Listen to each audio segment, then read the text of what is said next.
Savage Garden, truly, madly, deeply. It's BBC Radio Shropshire. Eve, how do you feel about a new hobby? We've been suggesting gliding. We're going to do that again in a minute. Some photography. We've got it all going on today. This is what happens when the weather's nice. You just get inspired to try things that you maybe haven't tried before. So how about a bit of this?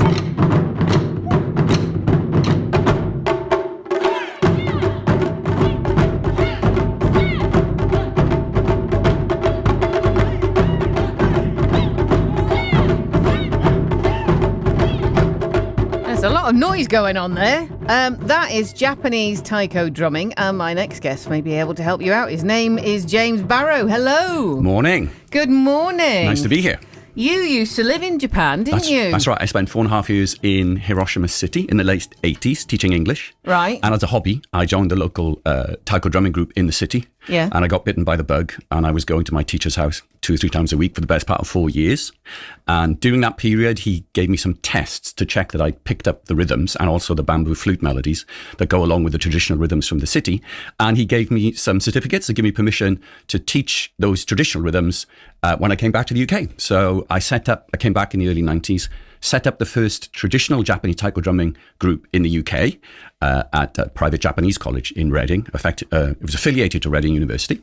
And we set that up in 1993. And I retrained at London University, Goldsmiths College in later 90s in community music. And then I gave up the day job, and I've been teaching taiko drumming in the UK for the best part of 30 years now. So. Gosh. And you studied what? Community music? Community music at Goldsmiths College in London, yeah. What's that? It's more with a focus of the teaching whatever instrument you might specialize in. The idea is that you're not necessarily teaching people for technical, superior playing. It's more to do with how can you teach in such a way that you can give access to as many people as possible, especially group drumming, where everybody feels comfortable playing at their particular level, which is a kind of different set of teaching skills compared to teaching people to get through an exam, for example. So you've been teaching drumming this for what, 30 years, did you say? Just under 30 years, yeah. That's extraordinary. Yeah. And what is the history behind taiko drumming then? I would say it's best described as a kind of folk music. Okay. It started in the fields and farms and villages in rural Japan. Yeah. And it was used for things like, rice planting ceremonies or marriages, special solstice events, calendar events. And then it got taken up by the major religions, I should say. Yeah. The Shinto tradition, the Buddhist religion, they both use taiko drumming as part of their rituals and ceremonies. It was also taken up by a form of entertainment for the royal family, believe it or not. Court music, it's called gagaku in Japanese. Very, very refined style of playing, but that uses really ornate Japanese taiko drums as well. So the thing that's made it more popular is in the last 50, 60 years, groups such as the group that recently performed at Theatre 7, actually, a group called Mugenkyo from Scotland. They've been inspired by the more stage-based developments of taiko drumming. So it's morphed from a folk music that was played in the rural parts of Japan to something that's quite a flashy stage show now. Right, okay. Well, that's good. It sounds good, though, which we're going to find out about in a minute. And you've done work with schools, colleges, authorities, team building. This has been used in team building? Yeah, lots of corporate team building as well. Excuse me, in Shropshire itself and more recent ones, I heard you mentioning earlier that it's it's actually quite good for you. You can have a therapeutic effect. I don't know if there's a recent video that's come out on YouTube. It actually included Hank Marvin, actually, from the Shadows. He's put together this montage YouTube video that's talking about rhythm and how it brings people together. Mm-hmm. And it includes a little bit of Japanese taiko drumming, the most famous group called Kodo. They're in there for a few seconds as well. But they have a project called Exodon, which brings older people in the community where they're based on an island off the north coast of Japan. And it's a way of getting older people who would either be isolated or not moving around quite as much, and they get them together and do community activities based around the drumming. And so the simple physical action of just moving your arms and your hands in sequence with other people, it gets your brain and your ears active, as well as physically active, using your wrists and your hands and your shoulders holding the sticks. It's quite a physical activity. So do you do group lessons every week then for yes, people? So people can just come along and join one of your lessons? That's right. We do it in 5-week blocks at the moment in Shropshire.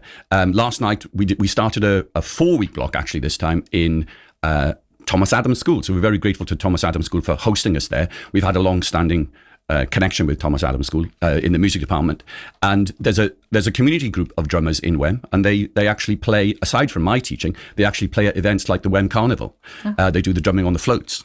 But last night we started this current course. It's a 4-week course. So we had 2 classes last night. And then the next course is going to start it's usually Monday evening, 4 or 5 week block. And you can sign up for 5 weeks at a time. The next one starts on June the 9th. Okay, now we've got 2 drums in the studio. You've got a smaller one. I've got a massive one. And it's held on like a wooden stand. So Right. it's sort of free moving, really. Yeah, deliberately suspended there. That's a Japanese made drum. It's made of Japanese cedar wood.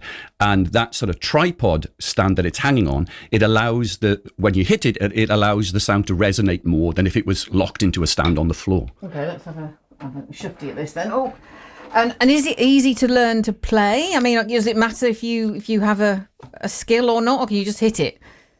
There's an element of just hitting it. That's one of the great things about taiko drumming. It's so accessible, which is why it was so suitable for community drumming when I started teaching. Give us a little go of what you would do. So this is what it should sound like, ladies and gentlemen. This is a little one over here. This is called the shimedaiko in Japanese. This is made from Japanese cherry wood. And this one is usually used to play the steady beat in the background.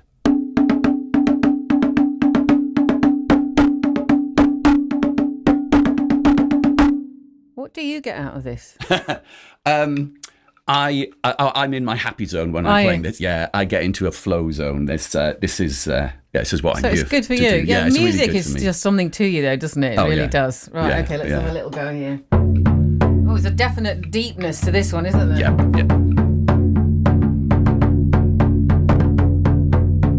Oh, resonates though, doesn't it? Yes, it really goes through does. you. Yeah, actually goes through you. Really, the vibrations go through you. Yeah. Wonderful.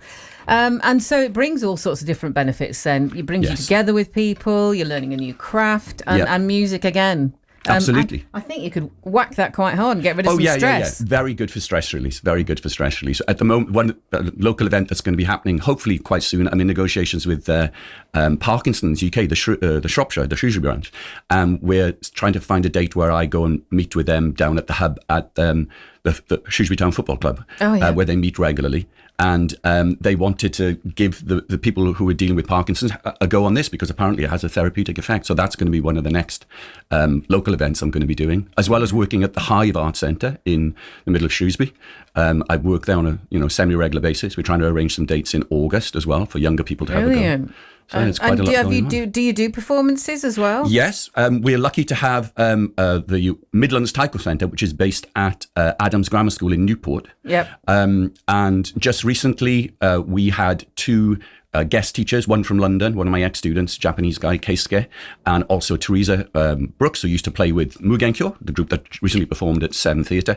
They came as our guest teachers for the day, so they led the workshops instead of me. And then in the evening, people stayed after the workshops to watch the show. So we did a short show then, it was an evening show, and that included performances by the school children that I teach over at Adams Grammar. Wonderful. How do people find out more about you and get involved? And great. Please go to taikowest.com.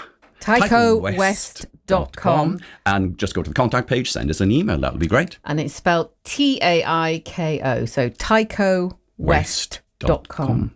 That is fascinating. Thank you so much for bringing in your drums. They are beautiful. That's James Barrow, ladies and gentlemen. Sunny days on BBC Radio Shropshire.